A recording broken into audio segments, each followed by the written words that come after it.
Hey, what's up, guys? And I knew it was coming. We got our Quan only episode, and it was just as shitty as anyone could have expected. And I knew it was coming since she wasn't in the last episode at all, so we are all got treated with an hour of Quan. But before I get into it, if you could like, comment, and sub, that would be awesome. And yes, there will be spoilers, but like that matters. So this episode opens up with some weird memory thing of Quan eating with her family and her kind of being a bitch the whole time. And when some guy comes in and joins them, I think he was someone new from the tribe. She goes into this like full bitch mode, overload, and loses it, and it just ends. I'm not sure what the point of this was, other than to get us to hate her more, but whatever. And then we're back, and she's just driving. Not sure what the plan was or where she was going, but she was just driving towards the storm, and she drives in it, and when she's driving through it, she kind of thinks she sees somebody, so she pauses, and then she gets taken. We then get taken back to Sauron, and I don't know how he got off the planet. He kind of just explains it away in the first scene quick, and if you're not paying attention like me, you'll miss it. And it kind of doesn't make much sense though, because you promised Sheaf that you would look after her, and then you just kind of leave her on the planet, like stranded by herself with a big bounty on her head. And then there's some dispute with guys who don't trust him now because he messed up the bounty or something. I'm not really quite sure. It's not really explained. They're kind of as like the standoff, or like with the second in command guy. He's just like, I don't think I can trust you now. And he just looks at him, and is like, oh, okay. And then there's a big whole standoff, and then he just kind of bitches off. but then there was a scene later to making an example out of him. Later, just like, oh, I'm the guy, like you can't step at me, whenever he's looking. But it's all just this kind of boring backfiller stuff in this episode. Like, we don't care about him, we don't care about this little crime thing he has, and it has nothing to do with his story. It actually looks like it has nothing to do with the story, and it's just there. Like, they couldn't come up with enough of the show, like the main story show, just to like fill in the 9 episodes. So they had to come up with this other stuff that has nothing to do with the actual plot. It's just like this own separate space pirate story that has nothing to do with it. And then later on in the episode, he kind of just feels bad for her, I guess, and he just he goes back and saves her for like no real reason. Like, you left her when you first met her, so why would it?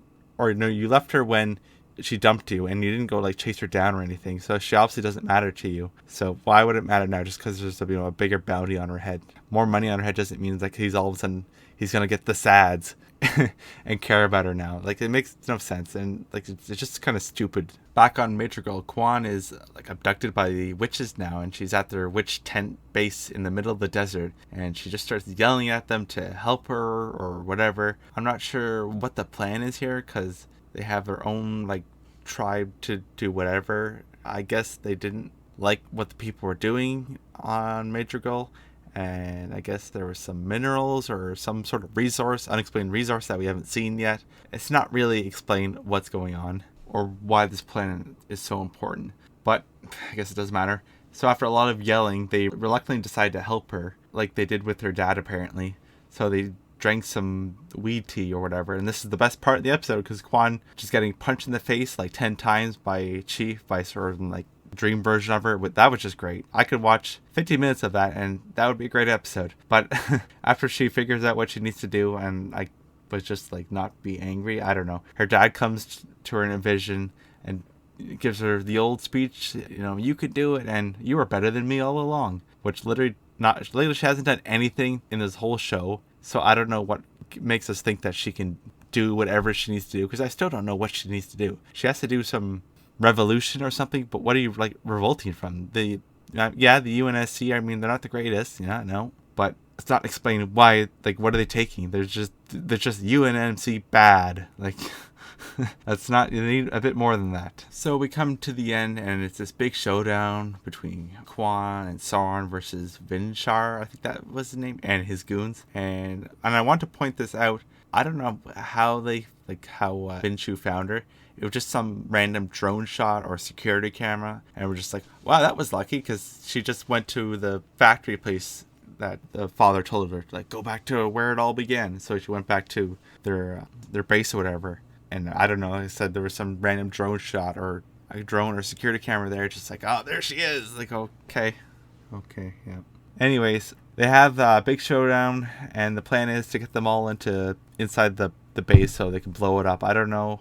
The action was alright. It was just kind of weird that Vinchar had like this golden gun where everyone else could be shooting him, and he's just shaking off. But he has this. Vinchar shoots him with the golden gun, and he gets wrecked like immediately after just that one shot. But whatever, who cares? They blow up everyone and they win. The real issue I have with this is that there's still like no tension or anything. It's just like this meaningless action with people that don't matter. Like the whole, it's like a whole big shootout with these extras, just like extras in like the background. It's like the background characters just having a big shootout. Like like no one wants to see this.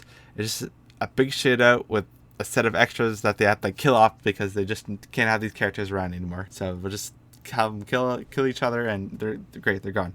And that kind of made me notice the show really has no like bad guy yet. I mean, if you have knowledge, like the Covenant's bad, but for people who are just watching the show, they're like, oh, Halo. They have no knowledge of like what the Halo universe is, so they have no idea at this point. I would have no idea who the good or the bad guys are, because Covenant, I don't know, they're weird aliens, and then you just see a lot of the UNMC, but they're just like weirdos, just taking children and performing experiments on them. And you just see them kind of just being like assholes and what like humans are to each other. So you kind of at this point would have really no reference of who the bad guy is yet, and we're already 7 episodes in, and there's really no bad guy. I don't know, it's just so weird. You'd think there'd be someone by now. Anyways, they go after they beat him, they decide to go their own way. I don't know why, like Sauron, it's just a weird thing that Sauron would take a job to protect this girl, and he like dumps her. I know he's like a pirate or whatever, and I'm gonna take who was gonna offer me more money for her, but then you didn't. I mean, he got like a small like chest randomly, but it's whatever. I don't know. Like I said, it's just weird that you take a job from your like best friend or whatever you guys were, and then you just had no intention of following through. So you're just like, nah. And now Kwan's on some side quest to take Madrigal back from whoever or whatever reasons. I don't know. The show's such a mess. Like these side plots have nothing to do with the main plot. Like, aren't they supposed to like build up the characters or events that support like the main plot? Maybe it's just me, but I mean, I like my plots to run together and make sense. And it's supposed to like prop up the main plot by building up either characters that are going to mean something down the line. So I don't know if this plan's going to be big later. I could definitely see this planet just being completely useless, and this is just, like I said earlier, this is just some filler content because they couldn't fill the 50 minutes, so we had to have these weird side plots that had nothing to do with what the show's about just to fill in, because they really, even though they have fucking books and books of stuff, they still just like, nope, we have to go with this story, this made up. It's hard watching this. It really is. It's just like all these random things just stitched together just to make some coherent plot. I don't know. Anyways, thanks for watching.